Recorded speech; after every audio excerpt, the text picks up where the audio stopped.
บชมพูแต่อยู่ทางด้านมุมแดงส่วนทางด้านเพชรชมพูก็สวมกางเกงสีน้ำเงินนะครับแล้วก็นวมสีน้ำเงิน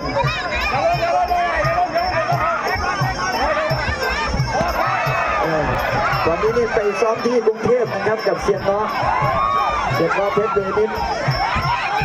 โอ้มันธรรมดาได้เนี่ยพี่น้องเอาไปเนี่ยโอ้ยโดนอะไรเสียหลักล้มลงไปยังไม่มีอะไร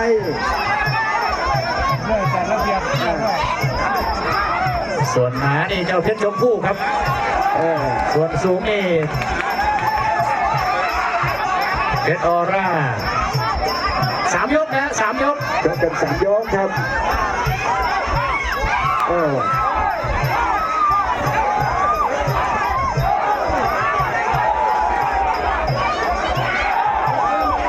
มีสอดด้วยนะสุดยอดเพชรชมพู่มีสอดเสริมแล้วก็แข้งขวาลูกนี้ระยะประชิดดันเข้าเชือกนี่ครับมวยหญิงมาน่ารักแบบนี้มวยหญิงถ้าผมมีร่วมในการยกพร้อมกันได้เลยเนาะบทยกที่1ครับดูราคาเฮียเสียงกับเฮียเสียงคนนี้ดิโอ้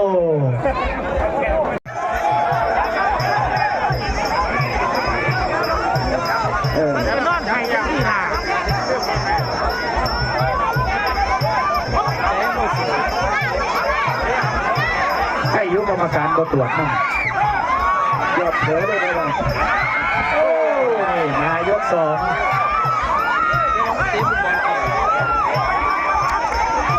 เพชรออร่าเพชรชมพู่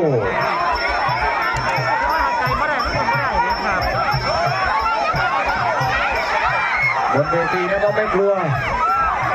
แต่ถ้าหน้าเวทีนี่โอ้ยิ่งไม่กลัวใหญ่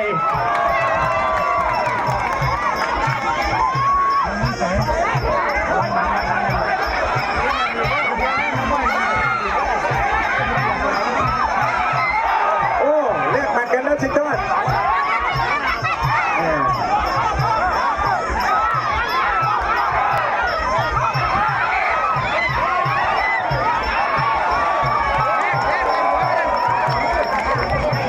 แยก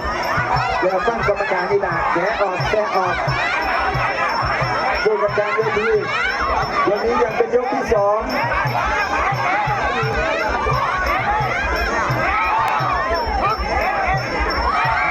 แล้วก็ถีบครับทางด้านเพชรออร่าคู่ต่อไปเตรียมตัวด้วยนะครับคู่ต่อไปวันชัยเล็กนาดอนยิมกับเชียงบอล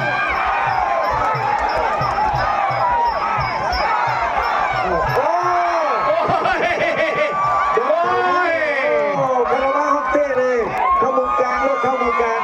โอ้ยลูกสาวมีเรียกอะไรไม่ไหวโดนเข่าซ้ายเข้าไปครับตรงซี่โครงซี่สุดท้ายครับลูกสาวพญางอนเราบ่ไหวดมหนูพญางอนเลยมาสนาโอ้ซะแม่นักมวยคู่ต่อไปสวนทางมาเลยนะครับทางด้านเจ้าพรชัยเล็กนานวลยิมกับเจมบอลจบจากคู่นี้นะครับก็จะเป็นคู่